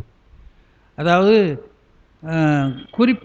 குறிப்பறிது என்பது ஒரு குறள் இருக்குது. அவர் என்ன நினைக்கிறார் அப்படின்னு நான் முறிந்து, இப்படி தானே செய்கிறீங்க அப்படியே சொல்லலாம், நீ இப்படி தான் சொல்ல போகிறீங்க அதே மாதிரி சொல்லிடலாம் என்று அவருடைய குறிப்பை நான் தெரிந்து கொள்ளுகிறேன் என்றால் அப்படிப்பட்டவர்களை நட்பாக கொள்ள வேண்டும் என்று வள்ளுவர் சொல்கிறார். குறிப்பில் குறிப்புணர்வாரை உறுப்பினுள் யாது கொடுத்தும் குழல் என்பது திருக்குறள். அந்த குறிப்பறிகிற தன்மை ரொம்ப விசேஷமான சிந்தனை புத்தி அப்படின்னு சொல்லலாம். அந்த மாதிரி குறிப்பினாலே சொல்லுகின்ற தன்மை தான் எம்பெருமான்தன் என்று வந்தாயனும் எம்பெருமான்தன் திருக்குறிப்பே என்று இவரே பாடினார் இல்லையா. அதனாலே கூடுவன் குறிப்பினாலே வண்டு பண்பாடும் சோலை, வண்டுகள் இசைக்கின்ற சோலைகளை உடைய மல்கு சிற்றம்பலத்தே, நிறைந்திருக்கிற சிற்றம்பலத்திலே எண்டிசையோரும் ஏத்த இறைவன் நீ ஆடுமாறே. 8 திசையிலே உள்ளவர்களும் உன்னை வணங்க நீ ஆடுகின்ற நடனத்தை நான் காணுகின்றேன். பார்த்திருந்து அடியனானேன் பரவுவன் பாடியாடி மூர்த்தியே என்பன், உன்னை மூவரில் முதல்வன் என்பன், ஏத்துவார் இடர்கள் தீர்ப்பாய் தில்லை சிற்றம்பலத்து கூத்தாவுன் கூத்து காண்பான் கூட நான் வந்தவாறே. பார்த்திருந்து அடியனானேன், பெருமான் அருள் செய்கின்ற விதத்தையெல்லாம் எண்ணி அதை பார்த்திருந்து, இவன் நல்லவன், நல்லவருக்கு உதவி செய்வான், நல்லது செய்தால் நமக்கு அருள் செய்வான் என்பன போன்றவற்றை உலக அனுபவத்தினாலே நான் பார்த்து உனக்கு அடிமை செய்ய தலைப்பட்டேன். பரவுவன் பாடியாடி, பரவுதல் என்றால் வணங்குதல், பழிச்சுதல், கும்பிடுதல் என்பதெல்லாம் பொருள். பாடியாடி பரவுவன் மூர்த்தியே என்பன் உன்னை, உயர்ந்த பெருமானே. மூர்த்தி என்றால் மேலானவன் என்று ஒரு பொருள். அதுக்கு அடுத்தது அதுக்கு விளக்கம் சொல்கிற மாதிரி சொல்கிறார். மூவரில் முதல்வன் என்பன். மூவரில் முதல்வன் அப்படின்னா 3 பேருக்குள்ள முதல்வன் இல்லை, மூவர்க்கும் மேலாயவன். இப்போ படைத்தல், காத்தல், அழித்தல் மும்மூர்த்திகள் என்று சொல்லுகிறோம். அதற்கு மேலானவன் இறைவன் என்று சொல்லுகிறோம். அறியாதவர்கள் மூவரில் ஒருவன் என்பார் என்று மாணிக்கவாசர் பாடுகிறார். அதனால் மூவரில் முதல்வன், மூவரினும் முதல்வன் அப்படின்னு பொருள் கொள்கிறோம். மூவரில் என்பது இன் உருவு வந்து மூவரினும் என்று பொருள் கொள்ளணும். அந்த இடத்துல 3 பேரை காட்டிலும் அவர்களுக்கு மேலான முதல்வன் என்பேன். ஏத்துவார் இடர்கள் தீர்ப்பாய், யார் உன்னை வந்து வழிபடுகின்றார்களோ அவர்களுடைய துன்பத்தை நீக்குவேன். நீக்கலே நான் அப்படின்னு சுந்தரமூர்த்தி சாமி பாடுறார். குடுக்காட்டா போயா, மற்றை கண் தான் தாராது ஒழிந்தால் வாழ்ந்து போதே, நீ தான் வாழ்ந்துட்டு போயா அப்படின்ற மாதிரி. ஏத்துவார் இடர்களைவாய், இடர்கள் தீர்ப்பாய் தில்லை சிற்றம்பலத்து கூத்தா உன் கூத்து காண்பான் கூட நான் வந்தவாறே. உன்னுடைய திருவடியை தரிசிக்க, உன்னுடைய நடனத்தை பார்க்க நான் வந்திருக்கிறேன். அதுக்கப்புறம் பொய்யினை தவிர விட்டு அதாவது இந்த மூவரில் முதல்வன் என்பதற்கு திருவாசகத்தை சிவபுராணத்திலே பாடுறார். முந்திய சிவபுராணம் இல்லை, திருவம்பாவையில் முந்திய முதல் நடு இல்லைங்க, இறுதியுமானாய் மூவரும் அருகிலர் மற்ற யாவர் ஆற்றிவார். முந்திய நடு இறுதி மூவையும் ஆனாய். அப்போ 3 பேர் இருக்கிறாங்க, அதுக்கு மேலே இருக்கிறார், உன்னை பற்றி யார் தெரிந்து கொள்வார்கள் அப்படின்னு சொல்கிறார்.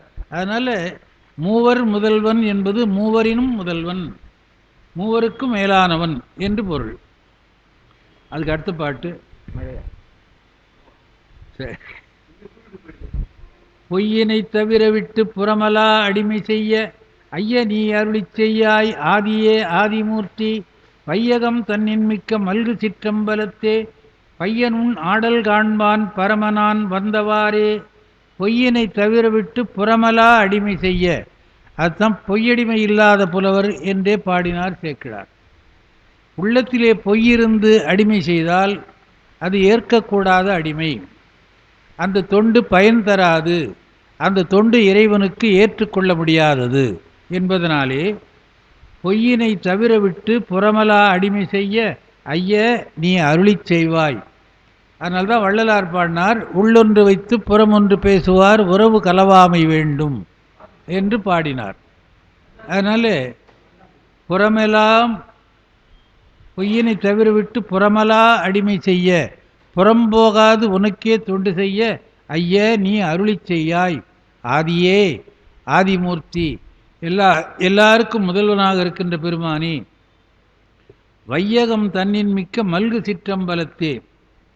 வையகம்னா உலகம், உலகத்திலேயே சிறந்த மேன்மை பெற்றது, உலகத்துக்கு மையத்தானமாக இருப்பது. இந்த ஏரோப்ளேன் கூட ஒரு நாள் வந்து ஒரு செகண்ட் அப்படியே நின்றது சிதம்பரத்துக்கு மேலே, அப்புறம் தான் போச்சு, அது மையப்புள்ளி என்று பேப்பரில் அப்பெல்லாம் எழுதியிருந்தாங்க.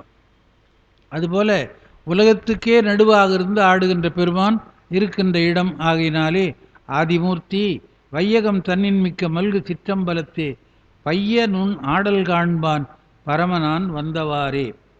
எல்லா ஊர்லேயும் கோயில் இருந்தாலும் இதற்கு தனி இடம் ஆகையினாலே அந்த ஆடலை காண வந்தேன் என்று பார்க்கிறார்.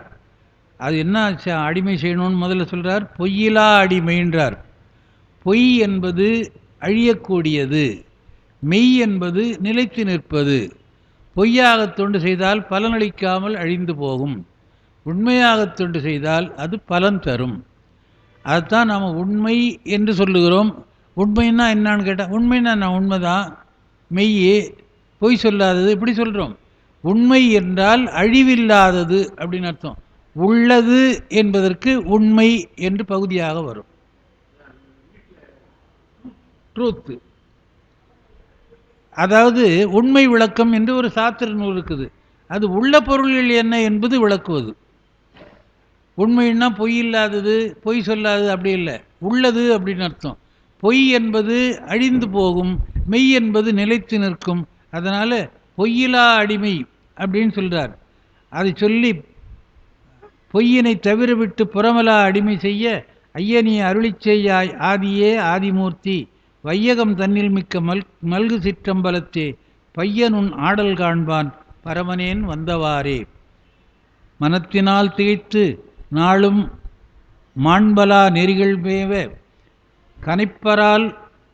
கனைப்பரால் என் செய்கேனோ கரையணி கண்டத்தானே.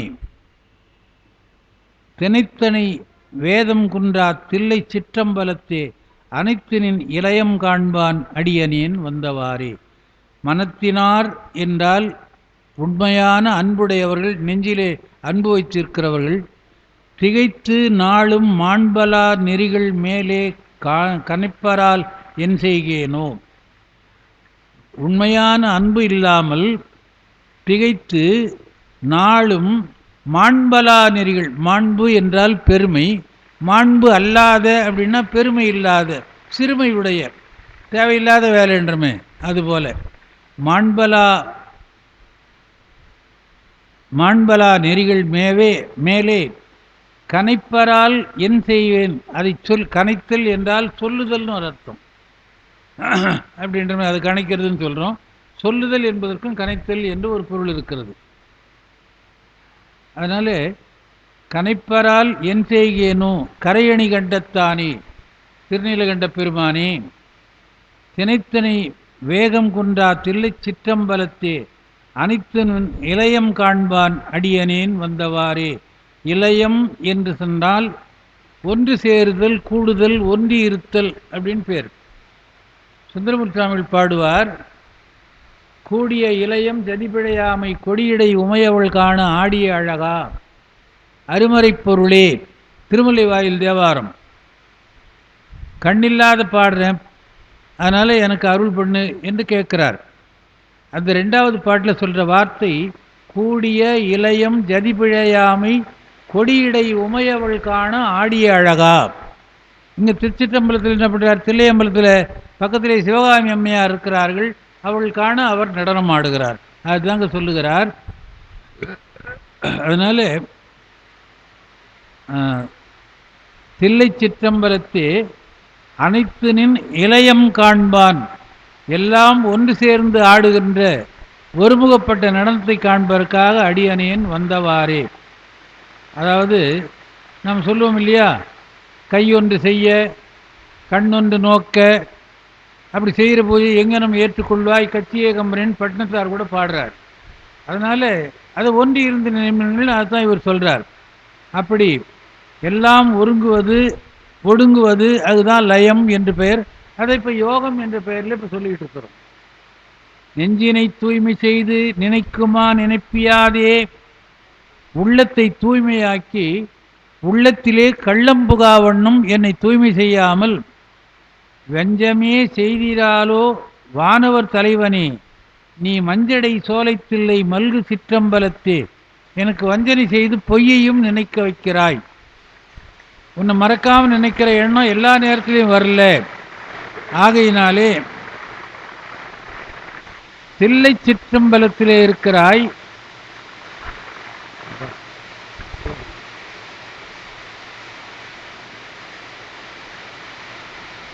மூடிடுங்க.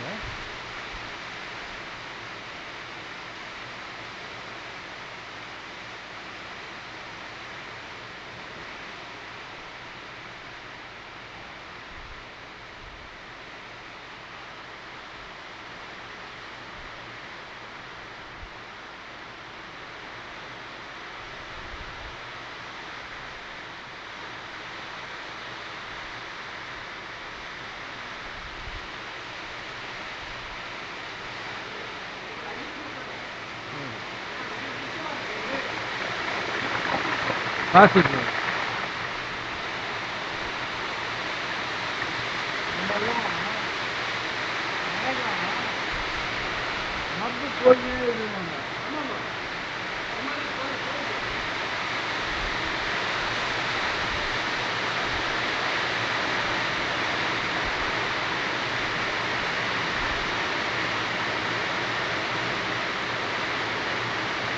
அது தண்ணி வந்து போகுது, போட்டு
9வது பாட்டு.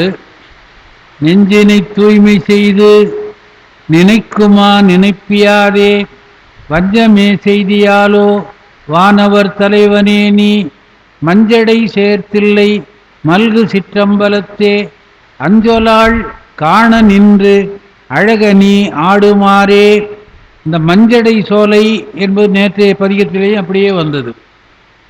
மேகங்கள் தவழுகின்ற சோலை, மரங்கள் நிறைந்திருக்கிற சோலை, அது மஞ்சடை சோலை. மேகங்கள் வந்து தங்குகின்ற தோப்பு துறவு மரங்கள் எல்லாம் சேர்ந்திருக்கிற இடம்.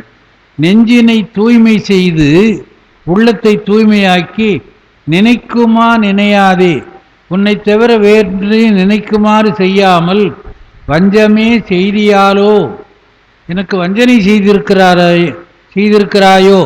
ஏன்னு கேட்டால் 24 மணி நேரமும் நினைப்பது என்பது அரிதாக இருக்கிறது. நாம் சொல்கிறோம், எப்போ பார்த்தாலும் அதையே நினச்சிக்கிட்டு இருக்கிறேன் அப்படின்னு சொல்கிறோம். அப்படி எவ்வளோ நேரத்தை அதையே நினைக்கிறது, வேறு வேலையை பார்ப்போம் அப்படின்னு சொல்கிறோம். அதுபோல் இறை உணர்வு என்பது எப்பொழுதும் உடன் இருக்க வேண்டுவது. சில நேரங்களில் தப்பி போகிற போது அது நம்முடைய குறை இல்லை, இறைவனாலே வந்தது என்று சொல்லுவது போல அப்பர் சொல்லுகிறார், வஞ்சமே செய்தியாலோ எனக்கு வஞ்சனை செய்து இது மாதிரி மாற்றி நினைக்க வைத்தாயா. வானவர் தலைவனே, தேவர்களுக்கெல்லாம் தலைவனாக இருக்கின்ற பெருமானி, நீ மஞ்சடை சோலைத்தில்லை மல்கு சிற்றம்பலத்தே, மேகங்கள் சூழ்ந்த சோலைகள் இருக்கின்ற, மல்குன நிரம்பி இருக்கின்ற சிற்றம்பலத்திலே, சிற்றம்பலமாகிய சபையிலே, அஞ்சொலாள் காண நின்று அழக நீ ஆடுமாறே. அஞ்சொலாள், சொல், அழகிய சொல், இனிமையான சொல். அதனால் அவளுக்கு கிளிமொழி என்று ஒரு பெயர் உண்டு, கிளியாம்பாள் என்று பெயர் உண்டு. நம்ம பக்கத்துலேயே அந்த பெயர் உள்ள கோயில் இருக்குது. எங்கேயா தெரியுமா உங்களுக்கு? பக்கத்தில், சுற்று வட்டாரத்தில், அந்த ஒரு ஊரில் தான் அந்த பெயர் கேள்விப்பட்டிருக்கிறேன் நான். இளங்கிளி அம்மை என்று அச்சிரப்பாக்கத்து இறைவிக்கு பெயர், அச்சிரப்பாக்கம். அதனால் முன்னெல்லாம் கிளியாம்பாள்னு பேர் வைக்கிற பழக்கம் இருந்தது. பெண்களுக்கு கிளியாம்பாள்னு பேர் வச்சாங்க. இப்போ அந்த கிளி குயிலெலாம் தெரியல. அதனால் அஞ்சொலாள் என்றால் அருமையான அழகான சொல்லை உடையவள். அவள் காண நின்று அழக நீ ஆடுமாறே. இதுக்கு முன்னால் விளக்கம் சொல்லியிருக்கிறேன், என்றால் இப்போ சொல்கிறேன். அந்த நடனத்தை நாம் நேரே பார்த்தால் அதனாலே வருகின்ற வீச்சு நம்மாலே தாங்கிக் கொள்ள முடியாது என்று இறைவி கண்டு, இறைவி அந்த நடனத்தை பலனை அளிக்கிறாள் என்று சொல்லுவது வழக்கம். இதுக்கு ஒரு பாட்டு சொன்னேன்.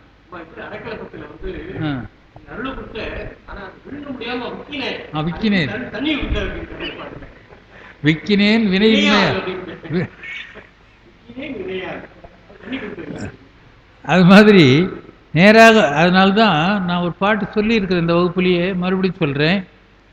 பாலுண் குழவி பசுங்குடர் பொறாதென, நோயுண் மருந்து தாய் உண்டாங்கு. குமரகுருபர். அதாவது முன்னால் அது அந்த கருத்து இன்னைக்கு ஒத்துக்காது. பிறந்த உடனே ஊசி போட்டு தானே வெளியே கொண்டாந்து குழந்தைய வைக்கிறோம். பழைய காலத்தில் குழந்தைக்கு நோய் வந்தால் அந்த நோய் தன்னுடைய தாய்ப்பால் மூலமாகத்தான் தீர வேண்டும் என்று நோய்க்குருதிய மருந்தை தாய் உண்டு விடுவாள். இது பின்னால் எம்.கே. தியாகராஜ பகதூர் காந்தியை பற்றி பாடுற போது, சேய்க்கு வரும் நோய்க்கு தாய் மருந்து உண்பது போல், தாய்நாட்டை காப்பதற்கு தான் உண்ணாதிருந்தார்க்கு கைமாறு செய்வதுண்டோ, எம்மான் காந்திஜிக்கு கைமாறு செய்வதுண்டோ அப்படின்னு பாடினார்.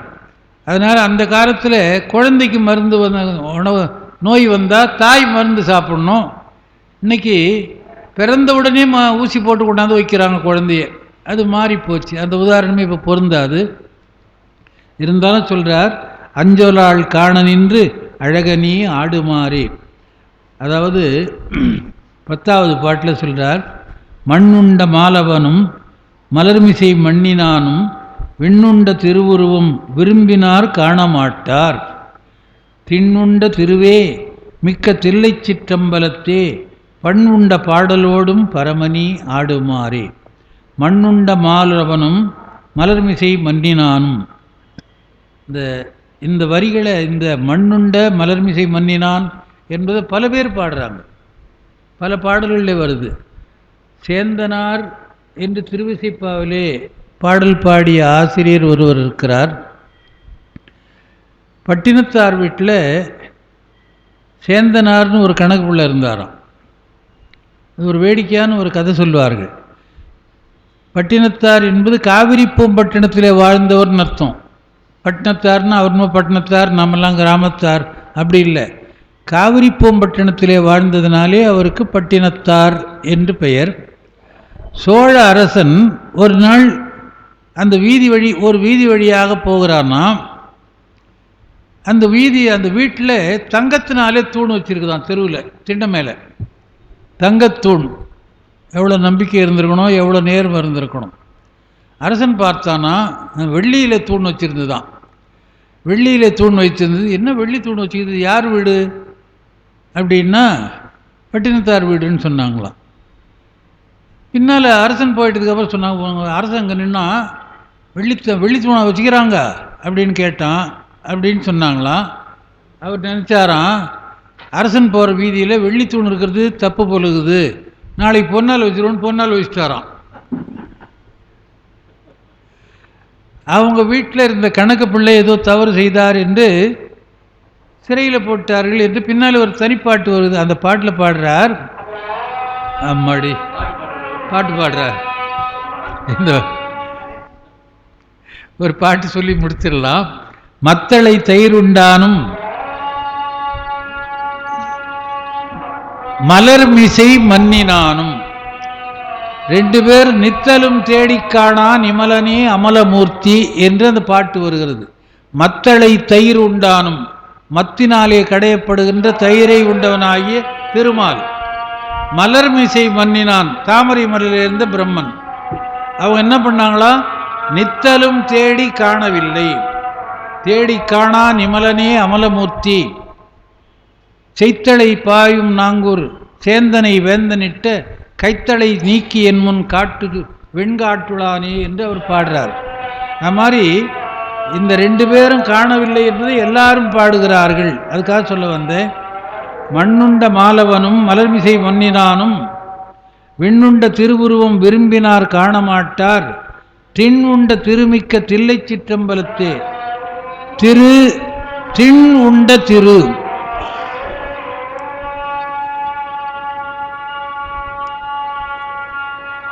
திண் என்பது திண்மை, சென்றடையாத திருவுடையானை என்று பாடுறோம். அதான் திண்ணுண்ட திருவே மிக்க தில்லையுள் சிற்றம்பலத்தே. பண்ணுண்ட பாடலோடும் பரமணி ஆடுமாறே. பண்ணோடு இசைந்த பாடல் பாட அந்த பாடலுக்கு ஏற்றபடி கூடிய இளையம் ஜதிபிழையாமை உமையவள் காண ஆடிய அழகா என்று சொல்வது போல, லயம் ஜதி, லயம் சுருதி, இது ரெண்டும் ஒன்றா சேர்ந்தாதான் பாடல் இனிக்கும். அப்படிப்பட்ட பாடல் பாடுகின்ற போது நீ ஆடுகின்றாய் என்று சொல்லி அந்த ஆடலை கண்டால் முத்தி வரும் என்பதனாலே தான் முதல்ல அமுத நடனம் என்று சொன்னார் என்று சொன்னேன். அமுத திருநடனம் 6ஆம் வகை தொழுதார் என்று, அது என்றைக்கும் பேராத இன்பத்தை கொடுக்கின்ற ஆறாத நடனம் ஆகையினாலே அது அமுத நடனமாக இருக்கிறது. அதை காண வந்தேன் என்று பக்தனாய் பாட மாட்டேன், அத்தா உன் ஆடல் காண்பான்.